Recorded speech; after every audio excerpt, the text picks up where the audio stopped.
What's going on, Port fans? Welcome back to another video on my channel, and today we're going to be going through 5 bold predictions for the 2020 season. As you would have seen, I've done my bold predictions for the AFL season as well as my 2020 season predictions for the season too. So make sure you go check those videos out as well. But today we're going through 5 bold Port Adelaide selections.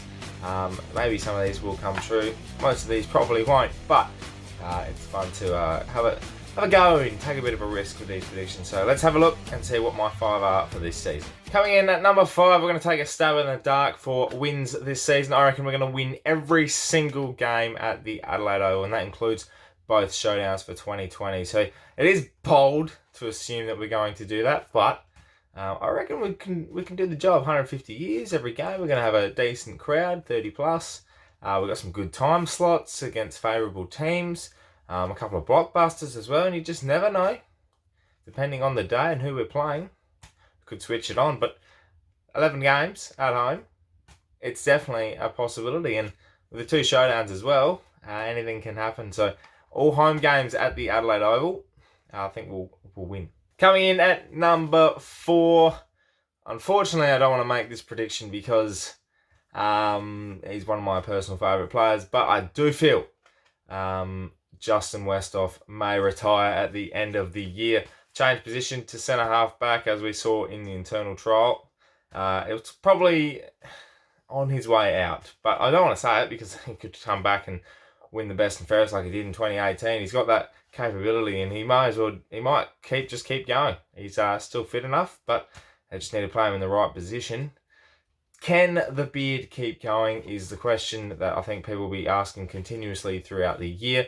I'm making the bold statement that he will retire at the end of the year. I hope not, but it just might be the case for the young crop coming through. Number 3 is Dan Houston becomes Port Adelaide's number 1 midfielder. Probably a more realistic bold prediction than anything, because he's capable of taking this game by the scruff of the neck and really just utilising his skill, which is his running ability, and his kicking, which is just developed very nicely over the course of the last couple of years, especially at half back, hitting some key targets along the way.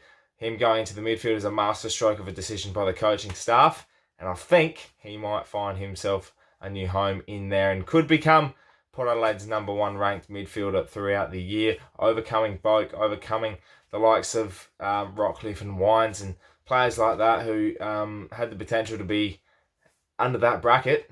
Well, obviously Boak is that number 1 bracket now, but he'll overtake Boak very easily, I think, if he continues the way that we reckon he will with his potential. Number 2 is a very bold statement, and I've already put this out into the Twitter sphere a couple of days ago.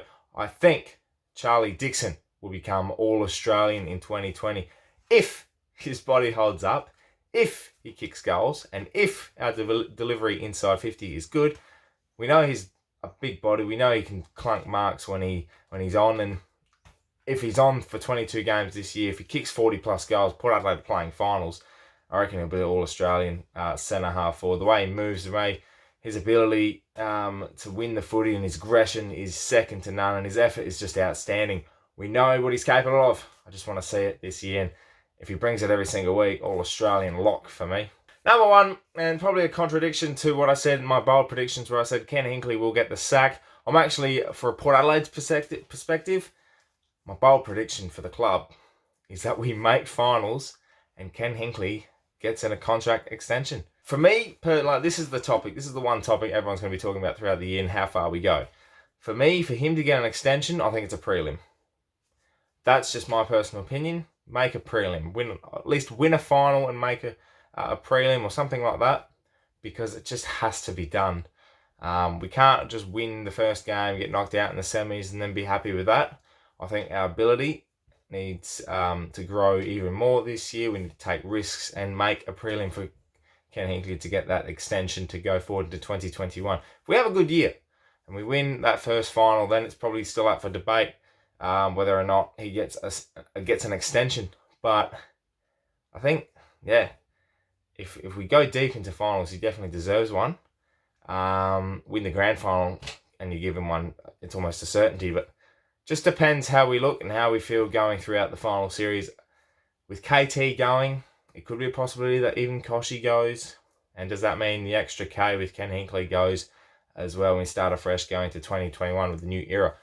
All up for debate throughout the 2020 season, but I think if we make finals, he'll definitely stay on as coach. And look, I hope so, because if he's building his culture with the young kids and a new crop of players, then there's nothing better than keeping that consistency with them and letting them develop under a program where it's trustworthy. And there's obviously accountability. There's got to be accountability, but there's also got to be recognition and that consistency with the same message, and being the right message, of course, and developing all the young stars while also keeping that crop of players that have been in the system for a bit and are able to develop new skills, as well as teach the youngsters some of the basic ways of going about their football. And Ken Hinkley certainly been able to do that with the youngsters. While performances haven't been great, he's definitely had that one aspect where he's been really consistent with. So let's hope that does become the case throughout the year. Thank you very much for watching, Port fans. Make sure you like and subscribe to the channel for plenty more Port Adelaide content coming your way throughout the 2020 season.